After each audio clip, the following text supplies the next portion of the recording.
we stand, where we may go from here. He's on the phone. And Tom, when you were with me the other day on Overtime, you were quite honest about, being early or wrong. You said, I believe I have egg all over my face. And I'm wondering now how you feel, whether that egg has now turned into a souffle or where you think we're going now, based on that pain we all endured yesterday. Yeah. Hi, Scott. Thanks for having me. It's been very painful. And I think it's clear that not only is our equity markets really nervous and edgy, but they're hyper sensitive to inflationary data. And I think, whether it's the FOMC meeting or even today's payroll numbers, it's really about getting some comfort that inflation's breaking. And from our perspective, it's been really painful. And I don't want to sound like I'm trying to be stubborn, but I just think the risk reward for equities here has improved this week. And I know it sounds glib to say, well, it's, everything's 5% lower, that's why you like it. But number one, on the FANG trade, I just think that multiples are still becoming gifts, especially if we have a soft landing or even a recession, because these companies can grow through a recession. But I think people are overlooking things that are actually forward indicators, because today, for instance, the Manheim Used Vehicle Index came out. It's down to a year-over-year growth rate of only 8%. It was 24% last month. Believe it or not, that in 2 months might take out half a point out of CPI. So I'm kind of more in the camp now that I think we can get some softer readings on CPI.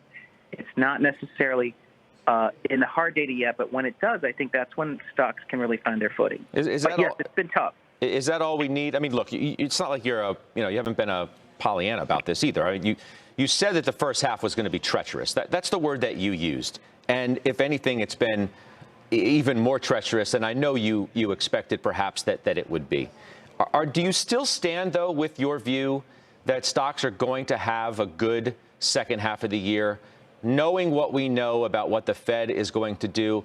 And might I also add the fact that there's considerable doubt, and considerable is a light way of putting it, that Jay Powell and the Fed can actually pull it off. Right? The bond market is suggesting that, move out of the driver's seat, Mr. Chair. I'm getting in the driver's seat because you don't know where you're driving this car. Yeah, it's a great point, Scott. Yes, the Fed is only working with blunt instruments, as he says, and the risk is that there's an accident. But the 10-year has been holding at around 3%. Our technician, Mark Newton, thinks that's roughly the high for the year. Keep in mind that when the 10-year's at 3%, I don't think it's demanding to have a 17 PE for the S&P versus a 33 times for the bond market. From 2000 all the way to 2009, the 10-year averaged 5%, and we had an 18 PE for the market. So what has to be calibrated is when investors get comfortable, and I think we're going to get soft readings on CPI. Even today's household employment data was a soft reading. It's half full from my perspective.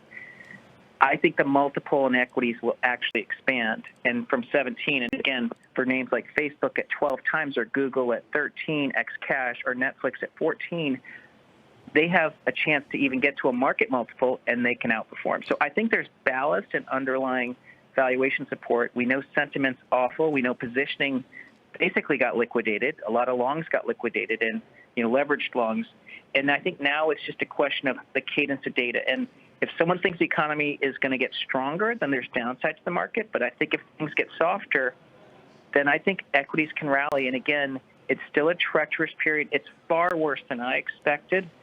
But I'm still sticking with the idea that you really are looking at good risk reward today, even though the market's been marked down. I appreciate, and lastly, I appreciate the contrition from you.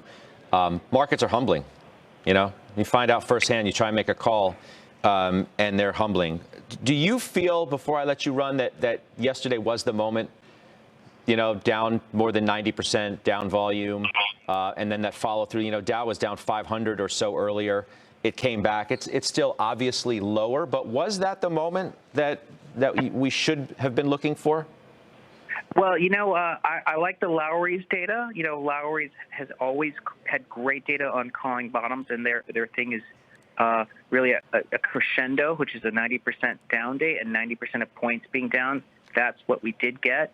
The key, of course, is now we need to have a reverse that of a strong day. And maybe if that comes Monday, Tuesday, then I think investors are going to have to respect a move like that. But of course, I just don't know how we end Friday. Yeah, Fridays are always tough, obviously, to predict in terms of where people want their positioning to be over the weekend. Tom, I appreciate it so much. Thanks for making time for us. That's Tom Lee on the phone. Up next, Doc has unusual activity. We'll be right back.